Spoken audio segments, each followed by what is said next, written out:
وَيُزَكِّيهِمْ پیغمبر کریم صلی اللہ علیہ وآلہ وسلم کے مقاصد میں دوسرا مقاصد بعثت، مقاصد نبوت، مقصد آمد مصطفیٰ کے دوسرے نمبر کے ٹائٹل کو بیان کیا جا رہا ہے۔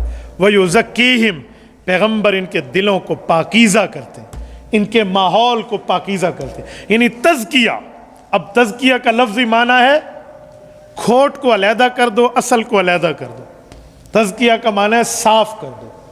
سونا آگ میں جل کے کندن بن جاتا ہے، کندن کا کیا معنی ہے کہ ملاوٹ سے پاک ہو جاتا ہے، آگ اس کی ملاوٹ کو نکال دیتی ہے، سونا پیور سونا ہو جاتا ہے، پیور گولڈ ہے آپ کا۔ تو تزکیہ کا معنی کہ آپ کے ماحول ایسے ہوں، آپ اچھے ماحول میں آئیں، بروں سے آپ پاک ہو جائیں۔ تو پیغمبر علیہ السلام کی دوسری ذمہ داری، دوسرا مقصد بعثت رسالت از مقاصد وَيُزَكِّيهِمْ کہ پیغمبر کریم ان کو پاک اور صاف کرتے ہیں۔ اصطلاحاً شرعی طور پہ اسلامی معنی تزکیہ کا یہ ہے کہ بری عادات کو چھوڑ کے اچھی عادات کا عادی بنانا، بری عادتوں کو چھوڑ کے اچھی عادتوں کا خود کو عادی بنانا، اچھی عادت کے راستے پہ خود کو ڈالنا، اچھی عادات کے راستے پہ خود کو چلانا، یہ پیغمبر کریم صلی اللہ علیہ وسلم کی آمد کا دوسرا مقصد ہے۔ توجہ رکھنا۔ تو رسالت مآب علیہ السلام تشریف لائے، صحابہ کرام اور اہل بیت کا ایسا پاکیزہ ماحول بنایا، یہ وَيُزَكِّيهِمْ کی محنت کا اثر ہے۔ یہ پاکیزہ ماحول ملا، یہ پاکیزہ ماحول جو رسول اللہ صلی اللہ علیہ وسلم نے کریٹ فرمایا ہے، یہ وَيُزَكِّيهِمْ ہے کہ پیغمبر کریم نے ان کا تزکیہ فرمایا، ان کو پاک فرمایا۔ اور میرے دوستو، میں تزکیہ پر ایک بات کرتا ہوں۔ تزکیہ، خود کو پاک کرنا، اتنا بڑا مقصد رسالت ہے کہ سورۃ الشمس پوری کی پوری سورت اس کے لیے نازل ہوئی ہے۔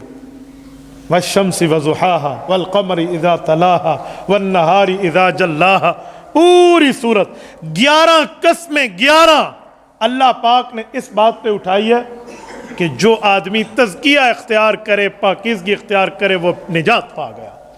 11 قسموں سے اس بات کو مدلل مبرہن کیا اللہ کریم نے سورۃ شمس میں کہ تزکیہ کرنا، اپنے آپ کو پاک کرنا، گناہوں سے دور کرنا، خطاؤں سے دور کرنا، غلطیوں سے دور کرنا، ظلم سے خود کو ہٹانا، بدعت سے ہٹانا، شرک سے ہٹانا، نافرمانی سے ہٹانا، دوسرے پر ظلم جو بھی برائیاں ان سے ہٹا کر اچھائیوں کی طرف لانا، یہ تزکیہ ہے۔ تو جو بندہ یہ کرے گا وہ کامیاب ہے۔ اس پر اللہ نے 11 قسمیں کھائی ہیں۔ حکیم الامت حضرت تھانوی رحمہ اللہ کی بیان القرآن اٹھا کے اس آیت کو دیکھ لیں۔ حضرت تھانوی اس آیت کی تشریح میں 7 قسمیں پھر 11 قسموں کا ذکر فرماتے ہیں۔ آپ اس سے اندازہ لگائیں کہ تزکیہ کتنی بڑی نعمت ہے۔ اور یہ تزکیہ کب ملے گا، تزکیہ کیسے ملے گا؟ یہ 2 چیزوں سے ملے گا، کثرت ذکر اللہ اور صحبت اہل اللہ۔ ذکر کی کثرت ہونی چاہیے، اللہ ہر بات میں یاد ہو بندے کو، اور دینداروں کے ساتھ اٹھک بیٹھک ہونی چاہیے، نیکوکاروں کے ساتھ اٹھک بیٹھک ہونی چاہیے، صحبت اولیاء اللہ بندے کو ملے۔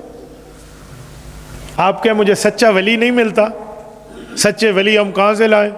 یہ بھی دنیا میں ایک عجیب بات چل پڑی ہے، بھئی آج کل لبھن ڈالی گولن ڈالی، سچے ولی نہیں لبدے صاحب۔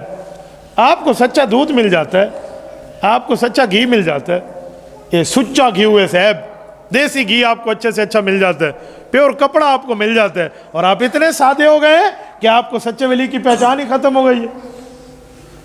حضرت لاہوری رحمۃ اللہ تعالیٰ علیہ کی بات پیش کر رہا ہوں، امام الاولیاء، شیخ التفسیر حضرت مولانا احمد علی لاہوری، اللہ ان کی قبر پہ کروڑوں اربوں رحمتیں نازل، فرمایا من اتبع السنہ فہو ولی اللہ، جو ہر کام میں اللہ کے نبی کی سنت پہ عمل کرے وہ اللہ کا ولی ہے۔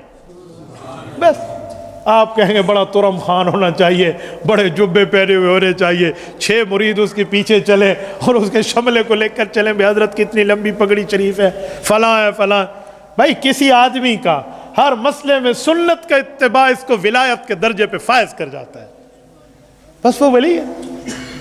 باقی اگر کسی ایسے بندے سے جو سنت کا متبع ہے کچھ اوپر نیچے ہو بھی جاتا ہے تو وہ صرف نظر بھی کر لیا کرے۔ اپنی غلطیوں کا انسان وکیل اور دوسرے کی غلطیوں کا جج بن جاتا ہے، یوں نہیں ہونا چاہیے، یوں نہیں ہے۔ اپنی غلطیوں کا بندہ وکیل نہ بنے، دوسرے کی غلطی کو بھی کوئی نہ کوئی ترتیب پہ کر لے، دوسرے کی ایک چھوٹی سی بات کو پکڑ کے اٹھا دیتے ہیں۔ امیر شریعت سید عطا اللہ شاہ بخاری رحمۃ اللہ علیہ کی قبر پہ اللہ کروڑوں اربوں رحمت نازل فرمائے۔ ان کے پاس منڈی بہاوت دین کا ایک قافلہ آیا، انہوں نے آ کر کہا شاہ جی ہمیں امام چاہیے، مسجد کے امام ہو، خطیب ہو، جمعہ پڑھائے، امامت پڑھائے، نماز ہو، ہمارے بچوں کو پڑھائے فلاں۔ تو حضرت عطا اللہ شاہ بخاری رحمہ اللہ نے ازرو تفنن، شاہ جی تھے نا، حسنی حسینی سید ہیں، تو انہیں کہا اچھا کیسا ہونا چاہیے امام تمہارا، مسجد کا امام ہو تو کیسا ہو؟ اللہ اکبر، شاہ جی کا یہ پوچھنا تو انہوں نے لسٹ لگا دی، عقل مند ہو، ذہین ہو، پڑھا لکھا ہو، بہترین ہو، محجبین ہو، سفید ہو، بگا بھورا ہو، موٹا تازہ ہو، تگڑا ہو، فلاں، اتنی لائن قرآن اچھا پڑھے، حدیث یوں یاد ہو، قرآن پکا ٹکا غلطی نہ آئے، اٹک نہ آئے، اور جاتے جاتے کا بس وہ کسی چیز کا لالچ نہ کرے، کبھی جتنی دے دیے بس ٹھیک ہے، اور تنخواہ کا مطالبہ نہیں، ساری لین دین پوری کر۔ حضرت شاہ جی رحمہ اللہ نے یوں ٹیک لگا اور کہا اف، انہوں نے کہا حضرت کیا ہوا؟ شاہ جی نے پھر اپنے انداز پہ شاہانہ جواب دیا۔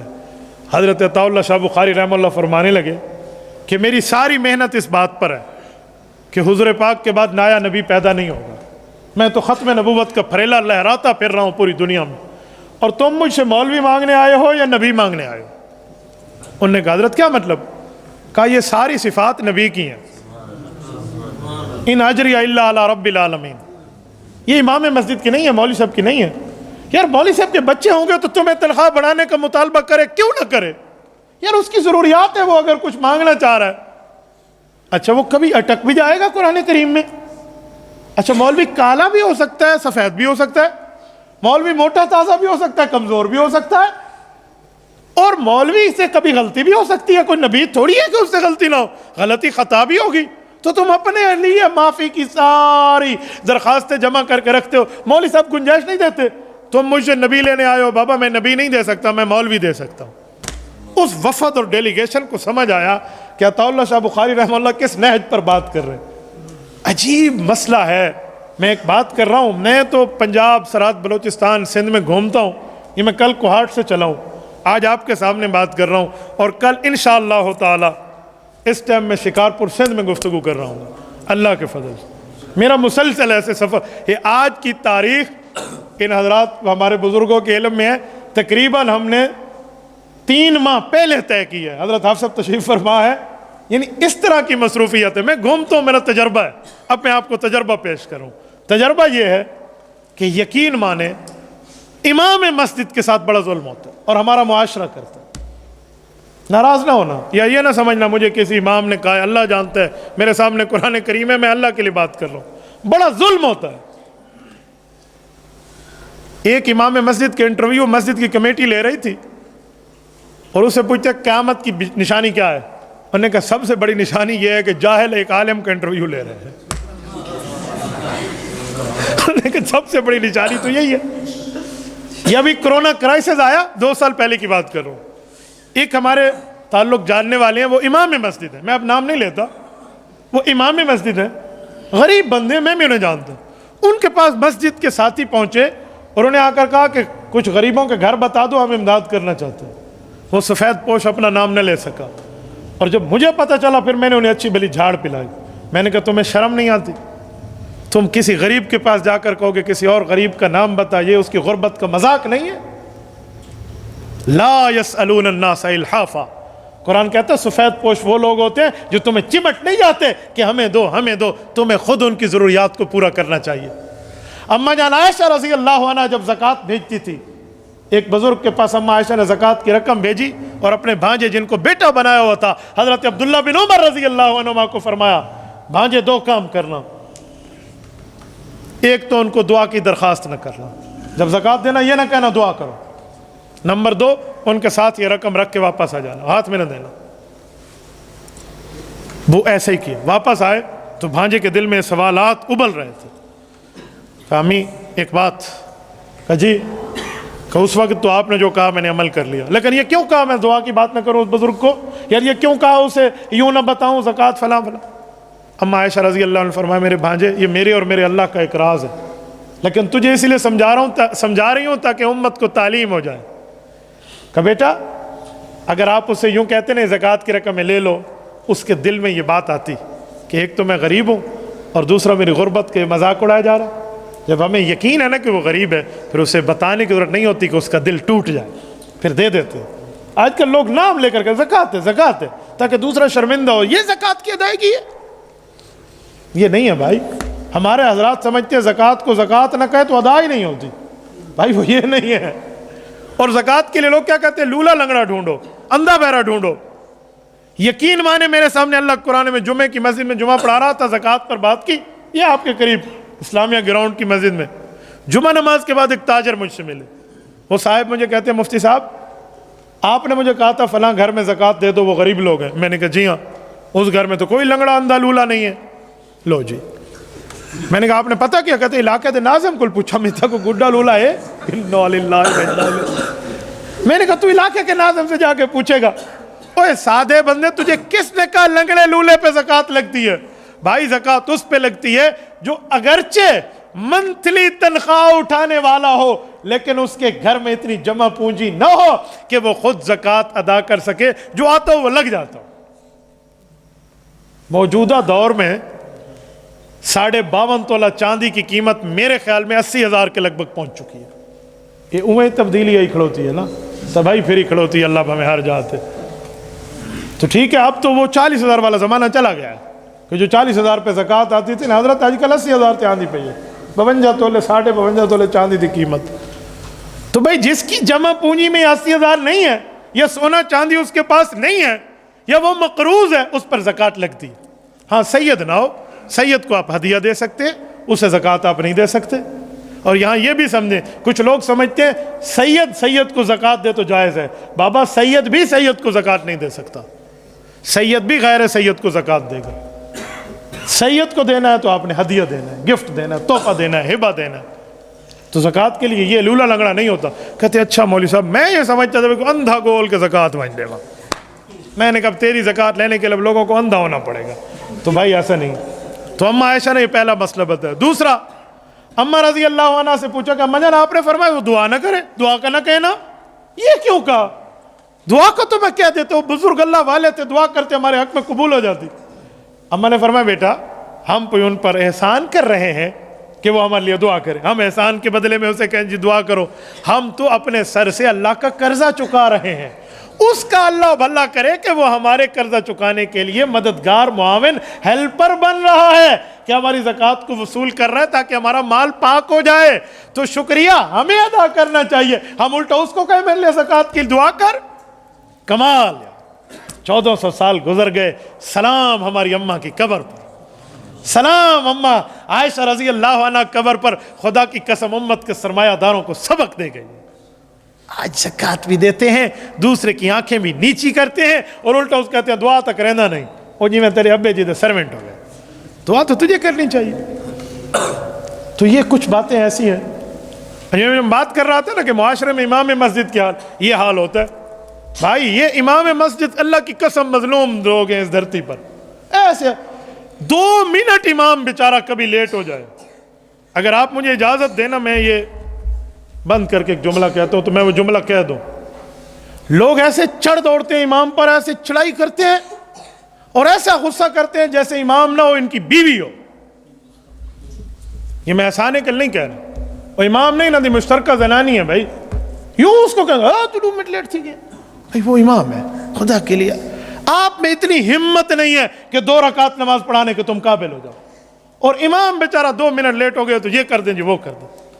اور میں ایک بات کہتا ہوں اور بڑے دلیل کی بنیاد پہ کہتا ہوں، یاد رکھو امام کو بعد میں آنا چاہیے تو ٹھیک ہے، مقتدی پہلے آئے. آپ دلیل مانگنا چاہیں تو معراج کی رات کے واقعات کو اٹھا لیں. سرور کائنات صلی اللہ علیہ وسلم امام الانبیاء ہیں یا نہیں ہیں؟ حضور پاک بعد میں گئے ہیں، مقتدی انبیاء پہلے جمع تھے. تو امام بعد میں آئے تو یہ جرم نہیں ہے، یہ طریقہ نبوی ہے. صحابہ کہتے ہیں خرج علینا رسول اللہ، جب رسول اللہ میں نماز پڑھانے آتے تو ہم سب بیٹھے ہوتے. اذا قام فینا رسول اللہ یوں ہمیں بیان فرماتے. تو بھائی مقتدیوں کو پہلے جمع ہونا چاہیے. یا پھر بات وہ کرے جو خود تو نماز پڑھانے کے لیے دور رکھاتا امام دے پیچھے پڑھاتا کھڑوے. تو بھائی اسی لیے ائمہ کرام پہ تھوڑی سی نرمی، کوئی تھوڑے سے معاملہ یہ میں اماموں پہ کہہ رہا ہوں، میں آپ کی مسجد کا امام نہیں ہوں اور نہ کسی مسجد کا امام ہوں، آپ میرے لیے اپنی بات نہ سمجھنا، میں نے ایک مسئلے کے طور پہ بیان کیا۔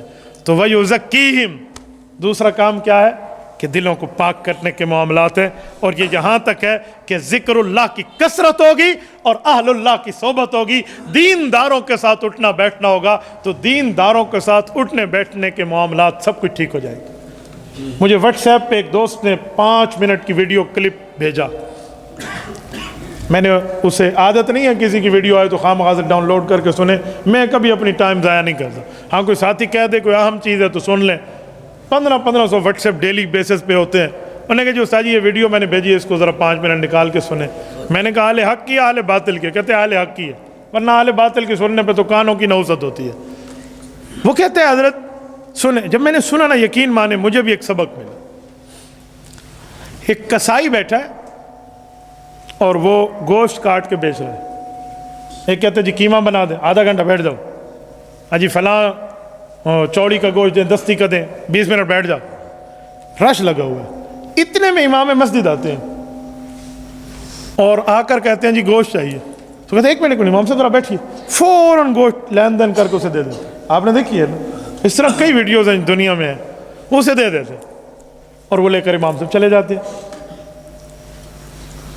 اور کوئی قسم کا کوئی اس سے پیسے وغیرہ بھی چارجنے کے نہیں، امام صاحب جزاک اللہ کوئی بات نہیں، آج ویسے لے جائیں، میری طرف سے بچوں کو ہدیہ۔ جب وہ گئے نا تو اچھا جاتے ہوئے امام صاحب کہا کہ حضرت آج پیدل آئے ہیں؟ انہوں نے کہا جی ہاں وہ سائیکل پنچر ہو گئی تھی۔ کہا اچھا ٹھیک ہے۔ اس نے اس کے جانے کے بعد شاگرد کو کہا وہ سائیکل والے کو جا کے کہہ دے وہ امام صاحب کا سائیکل ہے۔ تو ان لوگوں نے کہا جن کو اس نے ویٹنگ لسٹ میں بٹھایا ہوا تھا کہ یہ کیا بات ہے، ہمیں آدھا گھنٹہ، دوسرے کو پونا گھنٹہ، تیسرے کو 25 منٹ، امام صاحب ہے تو فوراً آپ نے کر دیا وجہ۔ انہوں نے کہا سن ہے یہ میری اور میری اللہ کی عبادت کے درمیان میں واسطہ ہے، اس کا وضو نہ ہوا ہم میں سے کسی کی غسل بھی کر کے آئے تو نمازیں قبول نہیں ہوں گی، یہ اپنے آپ کو ٹھیک رکھتے ہیں ہماری وجہ سے۔ تو بھائی یہ اللہ اور ہمارے درمیان عبادت کو قبول کرانے کا ذریعہ ہے، ہم نے طے کیا ہے، کریانہ والے سے یہاں کسائی نے، وہ پنچر والے، ہم سب نے طے کیا ہوا ہے کہ ہم اپنے اپنے طریقے سے امام مسجد کی ہیلپ کرتے رہیں گے۔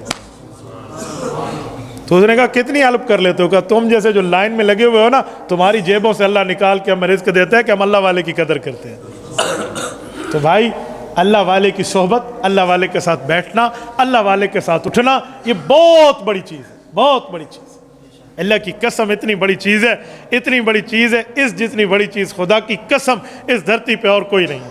جیسے اللہ کی صحبت، اللہ اللہ کہنے کا مزہ، اللہ اللہ کہنے کا لطف، اللہ اللہ کہنے کے معاملات مل جائیں۔ میں بھائی ثاقب کو دیکھتے ہوئے ایک بات آپ کی خدمت میں کرتا ہوں، تشریف فرما ہے، اللہ ان کی عمر میں برکت عطا فرمائے۔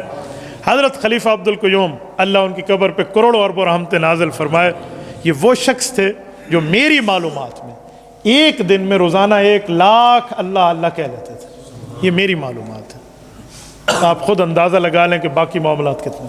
اور اللہ نے اس شخص پر ولایت ایسے رکھی تھی، کسی نے پتہ نہیں کیا کیا انہیں سمجھا، میں نے جو انہیں سمجھا میں بتاتا ہوں۔ میرے استاذ محترم کراچی میں حضرت مفتی محمد طارق دامت برکاتہم تھانہ بھون کی ٹوپی لائے، حضرت تھانوی رحمۃ اللہ علیہ کی خانقاہ والی، ان نے مجھے ہدیہ دی، وہ میں نے سر پہ رکھی ہوئی تھی۔ میں حضرت خلیفہ صاحب سے ملنے آیا، کہ میں کراچی میں پڑھتا تھا وہیں سے آیا، کوئی حضرت سے پہلے رابطہ نہیں ہے، نہ اس مولوی صاحب کا حضرت خلیفہ صاحب سے رابطہ ہے۔